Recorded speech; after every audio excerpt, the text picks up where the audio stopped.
Bakit ganon? Hindi pantay-pantay ang pinadala niyong kortina sa akin, ang sagwa tignan. Problema mo rin ba ang hindi pantay-pantay na kortina na pinadala na La Chica Skirting? Pwes, dito sa panibagong edisyon ng La Chikahan, pag-uusapan natin ang punot dulo ng isyong ito at ano nga ba ang solusyon na ino-offer ng La Chicas sa mga ganitong cases. So, hello mga mommies! Nandito ngayon si Miss Christine, ang admin head ng La Chica Skirtings upang panagutan ang mainit-init na isyong ito. So, hello Madam Melody!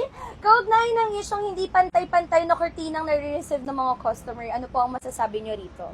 Hello mga ka-homebodies! Para sa kaalaman nating lahat ng mga mamis, si La Chica Skirting Shop ay tumutulong sa ating komunidad sa pamamagitan ng mga subcon parties. Ang ating mga produkto ay pinapasubcon natin sa mga iba't ibang small-time subconsumers. Dahil sa iba't ibang subconsumers at iba't ibang way ng pagsusukat, mga mami nagkakaroon ng minimal differences sa sizing. Yung iba maikli ng 1 inch, ang iba naman mahaba ng 1 inch. Madam Melody, gumagawa ba ng hakbangin ang kaugnay ang isyong ito?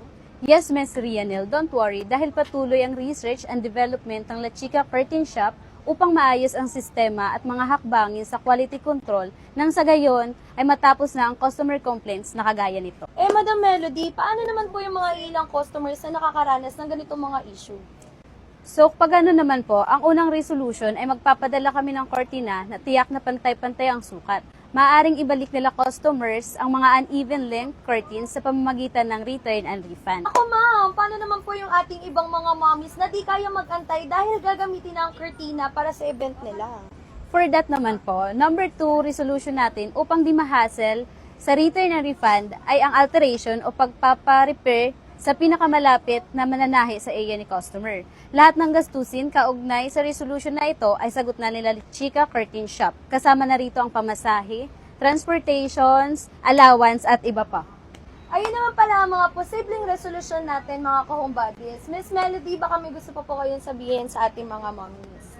Uulitin ko po mga mami, pasensya na po talaga sa mga minimal errors nila Chica Curtain Shop, pero makakasigurado po naman kayo na high quality ang tela, thin rings per panel, di tinipid sa laylayan, Balenciana double stitching at higit sa lahat, honest at responsible sa inyo ang mga ka-homebodies. Ayan mga ka-homebodies, kung isa ka sa nanilawan sa isyong ito, i-click mo na yung share button sa mga kumari mo para maging kumari ka na rin sila. Kung may mga katanungan ka pa o issue na gustong pag-usapan natin, i-comment mo na yan, mommy. See you sa ating live at kita-kits sa panibagong edisyon ng La Chikahan!